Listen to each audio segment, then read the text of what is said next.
السلام عليكم ورحمة الله وبركاته حبايبي، أتمنى تكونوا بخير وانتوا عم تشوفوا فيديو اليوم. حبايبي اليوم حبيت أسوي وياكم وصفة هيك سهلة للفطور، أتمنى تعجبكم الوصفة حبايبي. قبل ما نبدأ بالوصفة حبايبي، إذا كنتوا أول مرة عم تشوفوا الفيديو مالتي أتمنى تشتركون بقناتي وتفعلون الجرس وخلونا لايك للفيديو وخلونا تعليق واكتبولنا من أي دولة انتوا عم تشوفوا فيديو.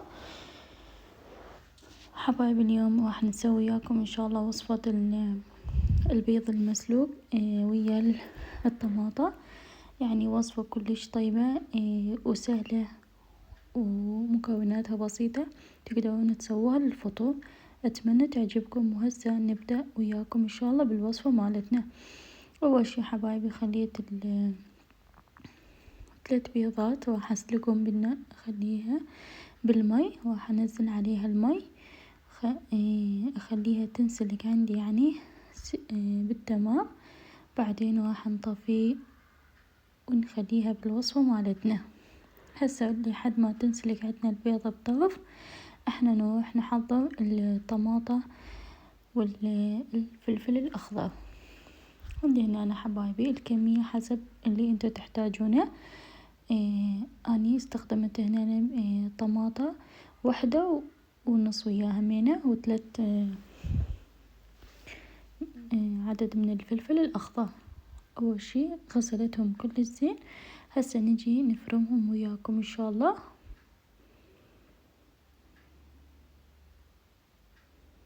يعني وصفة كلش طيبة وسهلة، تقدرون تسووها بدقائق بسيطة جدا وطعمه ممتاز ممتاز.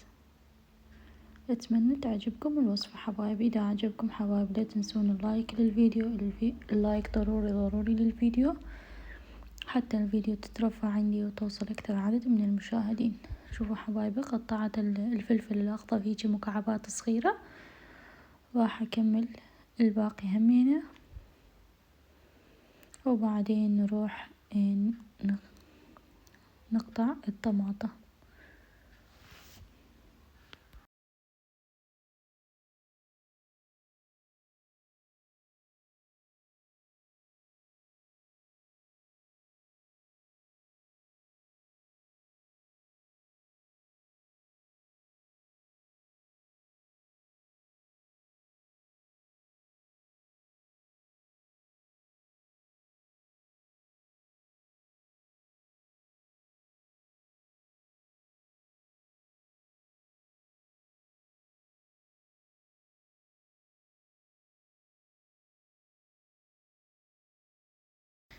هسه حبايبي خلصت فرمت الفلفل والطماطة. هسه خليت الطاوة على النار والبيض تنسلق عندي بطرف.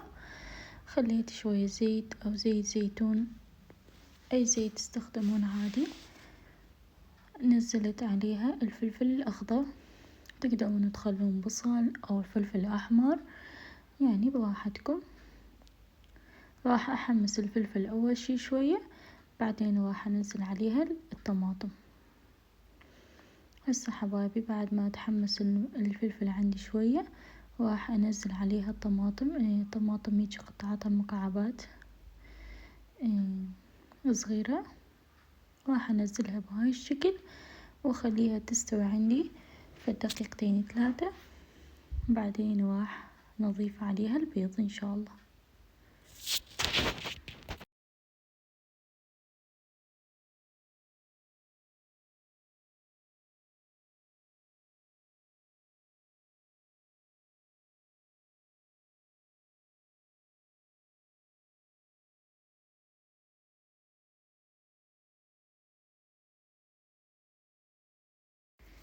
راح أضيف عليه حبايبي ملعقة صغيرة من الملح والفلفل الأسود، فقط هاي اللي راح أضيفه عليه. هسه غطيت عليه شوية حتى الطماطم تدبل عندي، وبعدين هسه أخذت البيضة اللي انسلق عندي، طلعتها من المية الحار، راح أقشرها أول شي، بعدين راح أقطعهم إلى قسمين. كل بيضة أقسمها فقط قسمين، مو يعني أفرمها.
هسه حبايبي تعتبر عندي الطماطم جاهزة، ضفت عليها ملعقة شوية من الفلفل الأسود، وهسه بديت أنزل عليها البيض المسلوق بهاي الطريقة.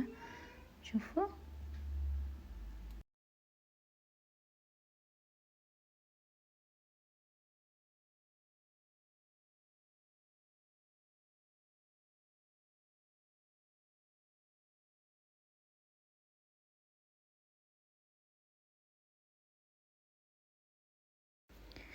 راح أرش عليه حبايبي شوية من الفلفل الأحمر،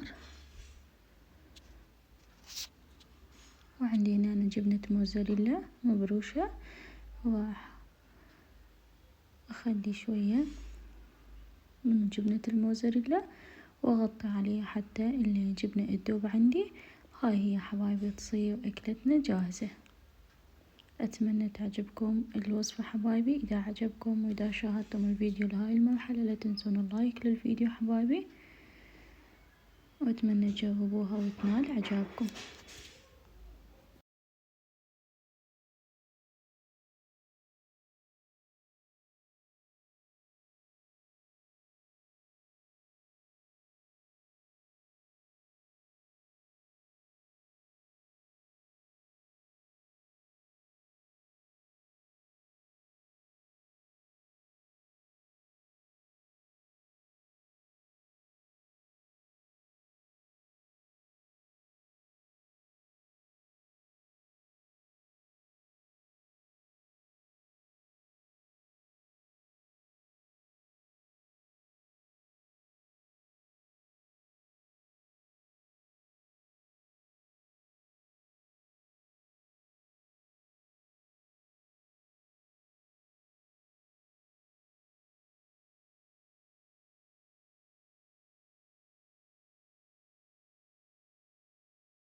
حبايبي وهاي كان وصفتنا لهاي اليوم. أتمنى عجبكم الوصفة حبايبي.